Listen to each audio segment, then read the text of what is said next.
포이맨 칼럼. 지방교회는 성경에 없는 이름입니다.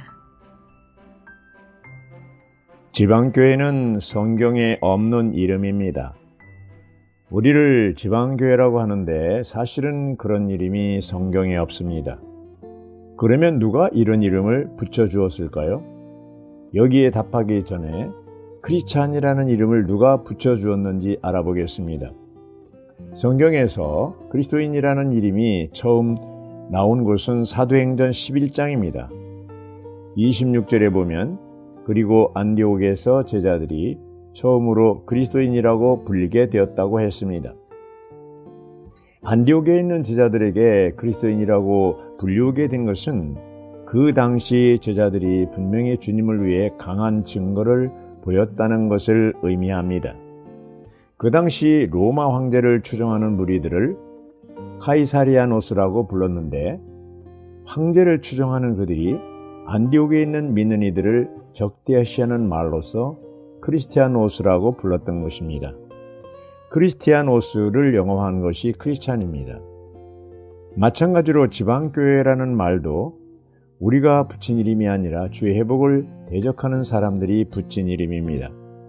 우리가 한 도시, 즉 한 지방의 한 교회를 세우는 것이 성경적인 원칙이라고 강조하니까 교회를 반대하는 사람들이 우리에 대해 지방교회라는 단체 이름으로 부르게 된 것입니다. 그러나 성경에는 지방교회라는 이름이 없습니다.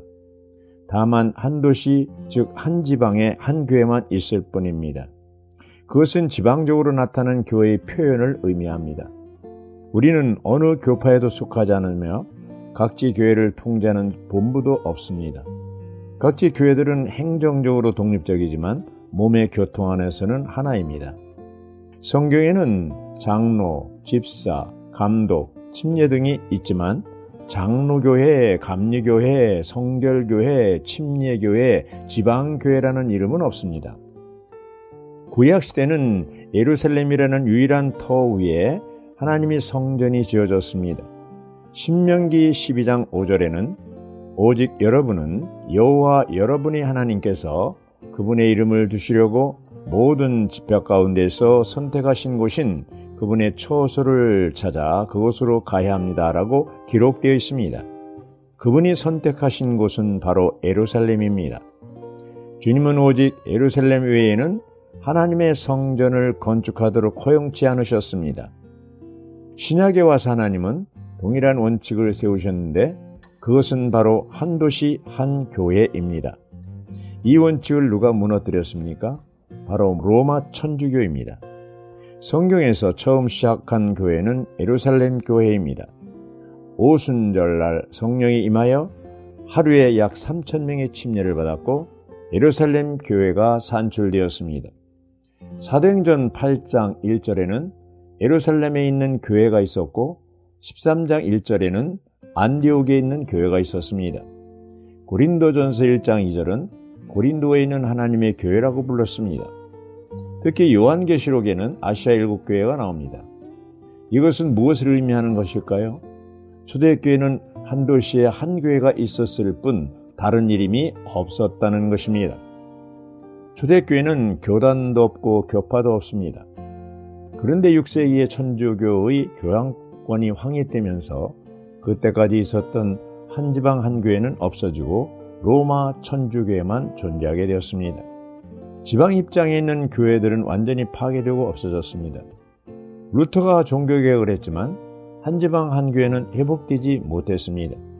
그 후에는 루터교, 성공회 같이 국가교회가 생겨났습니다. 그리고 장로교회, 감리교회, 침례교회와 같은 사립교회가 생겨났습니다.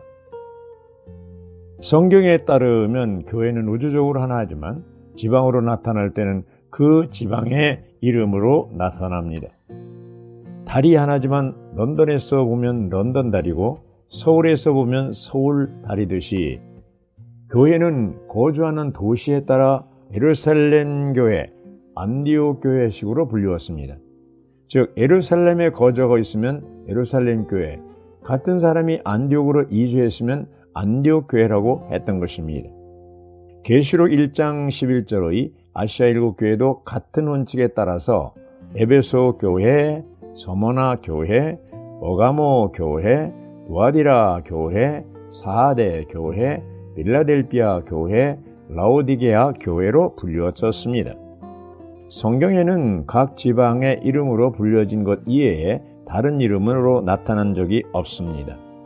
그러므로 우리를 지칭하는 지방교회는 성경에 없는 이름입니다. 따라서 지방교회라고 부르는 것은 합당하지 않은 것입니다. 신약성경 에베소 1장 23절과 4장 15절에 의하면 예수 그리스도는 교회의 머리요 교회는 그분의 몸이라고 하였습니다. 머리이신 그리스도가 한 분이라면 몸인 교회도 역시 하나가 되어야 합니다. 4장 4절에서는 몸이 하나라고 강조했습니다. 교회가 그가 서 있어야 할 위치를 떠나면 그것이 분열입니다. 마치 천사장이 위치를 떠날 때 사탄이 된 것처럼 교회가 위치를 떠날 때 교파가 되는 것입니다. 우리가 타임머신을 타고 예루살렘에 간다면 거기서 만난 사람들에게 묻기를 당신은 예수를 믿습니까? 하면 아멘 할 것입니다. 이어서 그러면 어느 교단에 속합니까? 물으면 그 질문의 뜻이 무엇인지 모를 것입니다. 즉 그 당시 믿는 이들은 어느 도시에 사느냐고 묻지만 어느 파에 속하냐고 묻지는 않는다는 것입니다. 따라서 어느 교단에 속하냐고 묻는 것은 잘못된 질문인 것입니다. 우리가 신약 성경을 연구해 볼 때 초대교회가 세워진 몇 가지 원칙이 있습니다. 첫째, 모든 교회들은 우주적으로 하나라는 것입니다. 즉 그 영의 하나를 말합니다. 둘째, 그러나 이 땅에 나타날 때는 한 도시 한 교회로만 나타나는 것입니다. 셋째, 교회의 하나를 지키려면 밖으로는 한 입장을, 안으로는 한 영을 지켜야 합니다. 성경이 말하는 교회는 이런 원칙을 따라 세워진 교회입니다. 지방교회라는 용어는 어떤 교단을 의미하거나 또 하나의 분파를 의미하지 않습니다. 그것은 단지 각 지방에 있는 교회들을 통틀어서 말할 때 사용하는 용어일 뿐입니다. 각지에 있는 모든 교회들이라고 말할 때 지방교회들이라는 말을 사용합니다. 중국어는 대북시 교회라고 쓸 때 그것은 대북시에 있는 교회라는 뜻입니다. 영어로는 아나햄 교회라고 할 때 The Church in Anaheim이라고 쓰면 됩니다. 그런데 한국은 서울시 교회라고 하면 서울시에서 운영하는 교회로 알기 때문에 그냥 서울교회라고 사용하는 것입니다. 예루살렘 교회를 초대교회식으로 말한다면 예루살렘에 살고 있는 교회, 예루살렘에 있는 교회, 예루살렘 교회라고 하는 것과 같습니다. 우주적으로 교회는 하나지만 지방으로 나타날 때 그 도시의 이름을 따라서 부르는 것이 성경에 기록된 교회입니다. 교회는 다만 교회입니다. 한 도시에 있는 교회로서 우리는 참 하나의 입장 위에서 주님의 이름으로 모이는 것이 가장 합당하다고 생각합니다. 믿는 이들이 처음 만났을 때 당신은 예수님을 믿습니까? 라고 물으면 그것으로 족한 것입니다. 그런데 남한에서는 한 번 더 묻습니다. 어느 교회에 다니십니까? 이것은 어느 교파에 속하느냐고 묻는 것입니다. 즉 장로교에 다니느냐 감리교에 다니느냐 묻는 것입니다.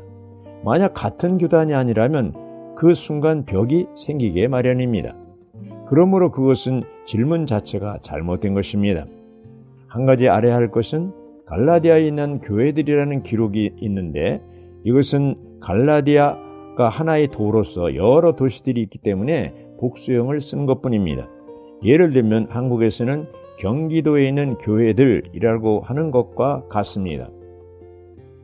구약 신명기 16장 16절에 보면 여러분 가운데 남자들은 모두 1년에 3번 곧 무교절과 질질절과 장막절에 그대의 하나님 여호와께서 선택하실 곳으로 와서 그분 앞에 나와야 합니다. 여기서 선택하실 곳은 예루살렘을 말합니다. 예루살렘은 이스라엘 민족이 하나를 유지하도록 하나님이 정해주신 장소입니다. 신약에서는 한 도시 한 교회가 하나님이 정해준 터입니다. 현재 전 세계에는 약 1600만 명 정도의 유대인들이 살고 있습니다. 그러나 이스라엘로 돌아온 유대인들은 약 800만 정도입니다. 엄밀히 말해서 팔레스타인 지방에 돌아간 유대인들만이 참 이스라엘 국민이라고 부를 수 있습니다. 교회도 마찬가지입니다. 하나님이 정해주신 곳으로 돌아간 하나님의 백성들만이 참된 입장 위에 서 있다고 볼 수 있습니다. 귀환한 그들이 훌륭해서가 아니라 합당한 입장 위에 있기 때문에 주님이 인정하는 것입니다. 지금 기독교는 4분 오열되었습니다. 그 이유는 교회의 위치를 떠났기 때문입니다. 한도시 한 교회의 원칙을 인정하고 싶지 않아도 이것이 성경에 기록된 참 하나의 입장인 것입니다. 어떤 이들은 우리를 지방파라고 비난합니다. 그러나 주님이 교회에게 서신을 보내실 때 합당한 입장을 갖고 있는 교회에게 보내실 것입니다. 입장을 바꾼 교회는 서신을 받지 못할 뿐 아니라 주님의 책망을 받게 될 것입니다. 구약의 여로보암에 대해서 하나님은 여러 번 그의 죄에 대하여 책망하셨는데 그것은 여로보암이 예루살렘이 아닌 다른 곳에서 경배하도록 했기 때문입니다. 그러므로 하나님이 정해주신 입장을 지키는 것은 매우 중요합니다. 예를 들어 구약에서 바벨론이나 이집트나 아시리아에 아무리 화려한 성전을 건축했어도 그것은 하나님이 정해주신 장소가 아니기 때문에 불법인 것입니다. 주님은 오직 예루살렘 외에는 인정하지 않으십니다. 이것이 우리가 마땅히 정해진 장소의 성전을 건축해야 하는 첫 번째 이유입니다. 두 번째 이유는 오직 합당한 위치에 성전이 건축될 때에만 하나님의 영광이 나타난다는 것입니다. 그러므로 우리는 우리의 손을 내려놓고 반드시 교회의 유일한 입장을 취하고 그 위에 영적인 교회를 건축해야 합니다. 하나님의 영광, 곧 하나님의 왕국은 오직 합당한 입장 위에서 세워진 교회에 주어지는 축복입니다. 오늘날 이스라엘에 돌아온 유대인들이 뉴욕에 있는 유대인들을 비방하지 않듯이 회복 안의 성도들은 다른 위치에 있는 믿는 이들을 비방하지 말아야 합니다. 합당한 터 위에 교회를 세우는 문제는 우리가 판단할 문제가 아니라 주님이 오셔서 하나님이 판단할 문제입니다. 우리가 믿고 존귀하게 여기는 유일한 이름은 예수 그리스도의 이름입니다. 그러므로 다른 이름을 취하는 것은 그분을 모욕하는 것입니다. 그러므로 우리는 주의 신 이외에 다른 이름, 장로교, 감리교, 성결교 등을 사용하지 않습니다. 예루살렘에 교회가 세워졌을 때 그것은 다만 예루살렘에 있는 교회로 불리워졌듯이 오늘날 우리가 서울에 살고 있다면 우리는 다만 서울에 살고 있는 교회일 뿐입니다. 그러므로 지방교회는 성경에 없는 이름입니다. 우리는 이기는 이들로서 우리가 살고 있는 곳에서 교회의 위치를 지키고 주님이 다시 오실 때 휴거되기를 사모합니다. 아멘.